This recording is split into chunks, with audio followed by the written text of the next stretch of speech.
Good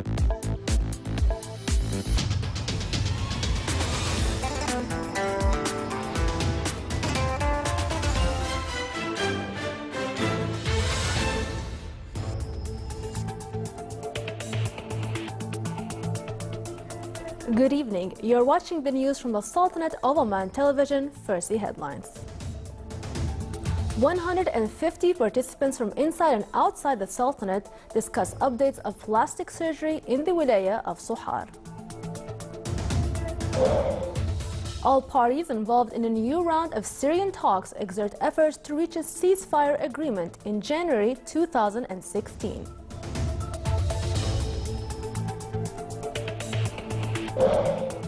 And the 12-nation OPEC countries meet in Vienna to stimulate oil prices, which plummeted to $40 per barrel.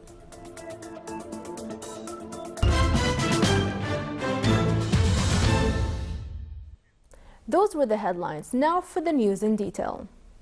His Majesty Sultan Qaboos has sent a cable of greetings to His Majesty King Bhumibol Adulyadej of Thailand on his country's National Day. More than 150 participants from inside and outside the Sultanate presented 40 work papers to discuss the updates of plastic surgery within the National Plastic Surgery Conference organized by Sohar Hospital in cooperation with Omani Association for Plastic Surgery. The two-day conference, which proceeded by 2 workshops to train physicians from the Sultanate on the mechanism of treating hand injury and burns and the ways to deal with them, aimed to discuss the modern techniques in the field of plastic surgery, in addition to exchanging expertise among the participating physicians.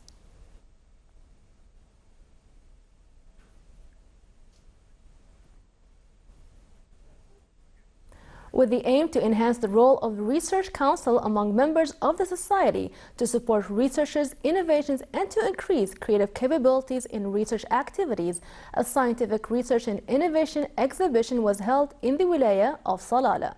The 4-day exhibition came to acquaint parents, students, and concerned people with the programs to support research of students and graduates, in addition to the open research scholarships, and introduce competitions of individual innovations and competition of Oman to design eco-friendly houses. The exhibition on its 6th and final station revealed the efforts exerted by the Council in supporting and financing projects and researches.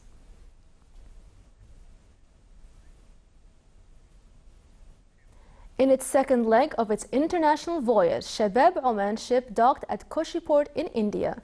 It was accompanied by Indian training mast ship Tarangini within the trip entitled Bridge of Friendship between Oman and India.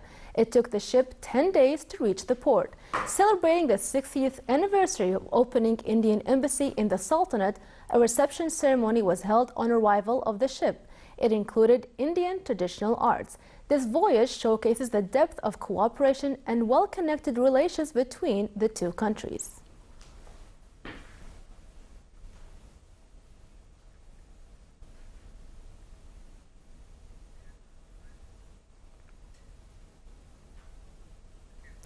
Under the patronage of His Excellency Sayyid Dr. Sultan Al-Busaidi, advisor of the Ministry of Health for Health Affairs, Beat Diabetes Day 2015 walkathon was held this morning.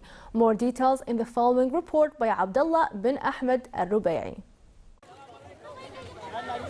More than 10,000 people showed their support for Diabetes Day by taking part in the Diabetes Walkathon, which was held here today at Al-Qarm Nature Park. Families and friends flocked to the man-made lakeside track to take part in the 2 kilometers walk, which was organized by Oman Diabetes Association. This annual walkathon is one of the important events in the association calendar, as it provides the opportunity for the organizers to leverage the global publicity generated by the World Diabetes Day healthcare campaign, where awareness messages are spread across, as diabetes is rapidly increasing all over the world. We are very happy to be here, especially our parents are visiting us from Indonesia, and now they join us in the Beat Diabetic walk here. Healthy lifestyle is very important, and let's beat diabetes. Beat diabetes! In the Middle East and North Africa, MENA, there are almost 37 million people living with diabetes, which is roughly 1 in 10 adults. If the message does not get across the community, the figure will rise to over 68 million by 2035. It is well known that half of those who have diabetes have not yet been diagnosed, and so they are at high risk of developing harmful and costly complications. I'm here for the walk of diabetes to learn more about it and to prevent it. I'm very happy to be here. I hope this message of preventing diabetes is passed to each and every one of you. Beat diabetes! Beat diabetes! Beat diabetes. Abdullah bin Ahmed Al-Rubai, Sultanate of Oman Television, Al-Qarm Nature Park. Still to come in our news bulletin. Thousands have been rescued after record rains lashed the South Indian coastal state of Tamil Nadu from worsening weeks of flooding that has killed hundreds of people.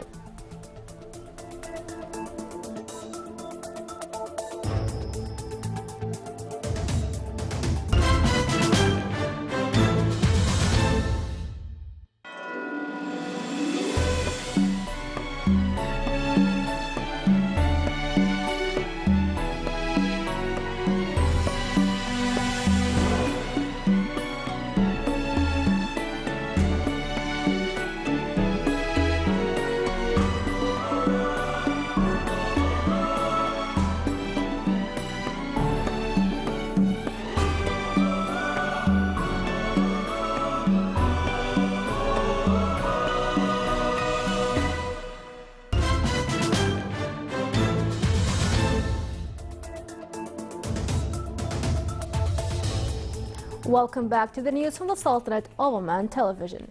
UN Secretary General Ban Ki-moon said at a press conference that a new round of the Syrian talks will be held in New York.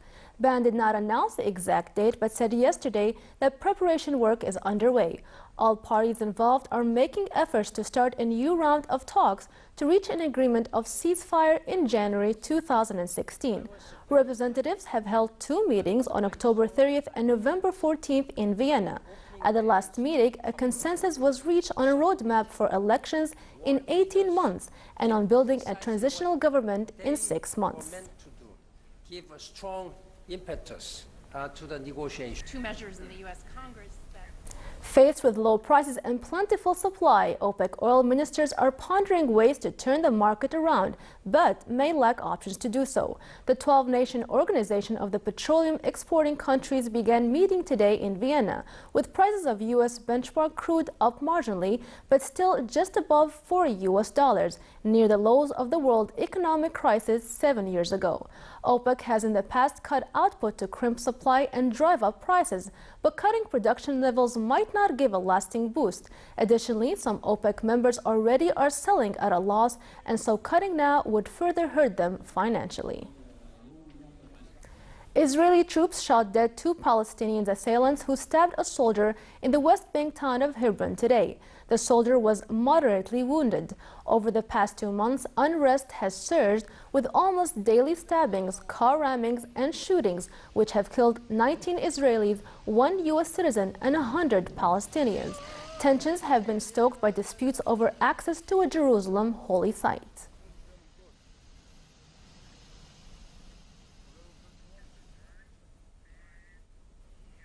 Israeli warplanes raided at dawn today Syrian army base in Qatifa area, north of the capital, Damascus. Israeli military sources said Israeli warplanes attacked 4 trucks laden with ballistic missiles. It added that the shelling took place after the convoy emerged from the military base of the 155th Division in mountains located near Al-Qatifa, north of Damascus, explaining that fuel stores were also attacked, causing powerful explosions and sending tongues of fire.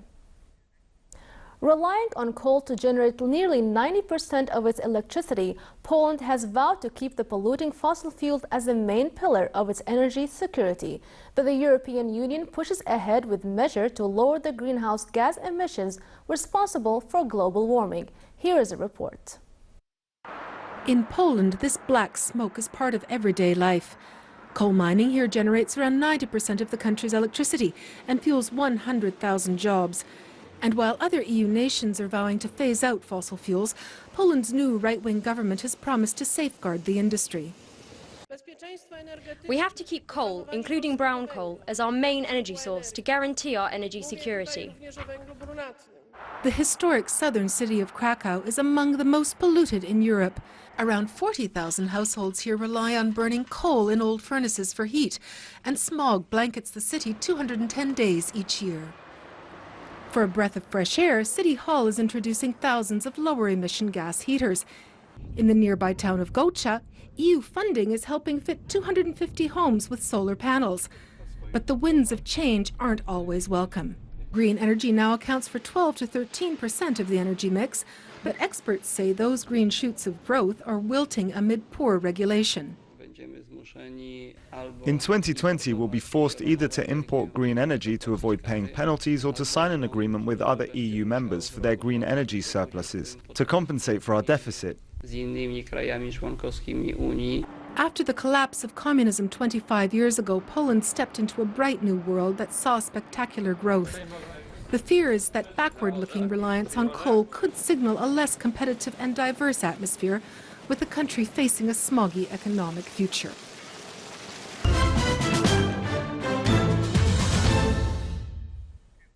Large parts of southern India's Tamil Nadu state remained flooded today, with tens of thousands of people crowding into government rent relief camps, despite from days of relentless rains. The Indian Air Force is helping local authorities in the rescue and relief operations.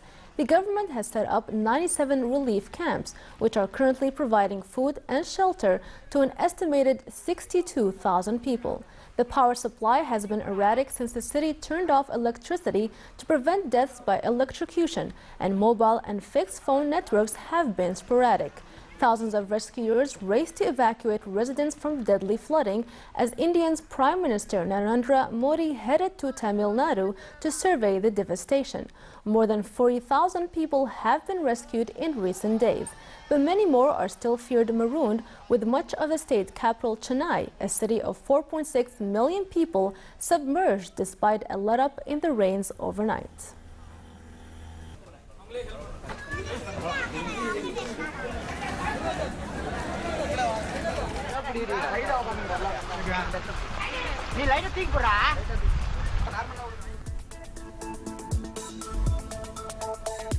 Now for the general weather forecast. Clear skies will prevail over the Sultanate with chances of cloud accumulation and fog late night and early morning along most of the Sultanate's coast and in the governance of South Sharqiya, Wusta, Buraimi and west of the government of Dhahira. Winds will be north to northeasterly, light to moderate along the coast of the Sea of Oman, while along the rest of the Sultanate it will be northeasterly, light to moderate.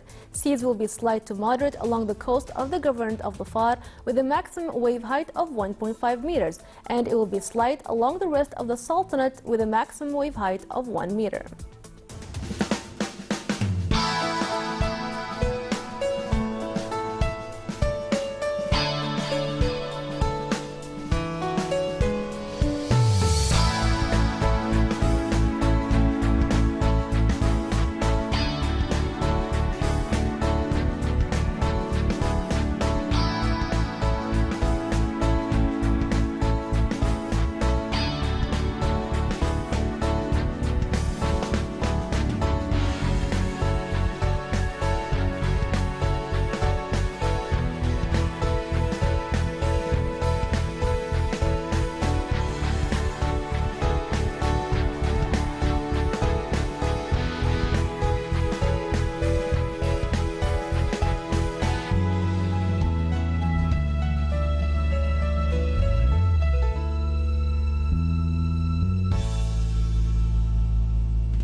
This is the Sultanate of Oman television. Before we end tonight's bulletin, here are the main points once again. 150 participants from inside and outside the Sultanate discuss updates of plastic surgery in the wilaya of Sohar. All parties involved in a new round of Syrian talks exert efforts to reach a ceasefire agreement in January 2016.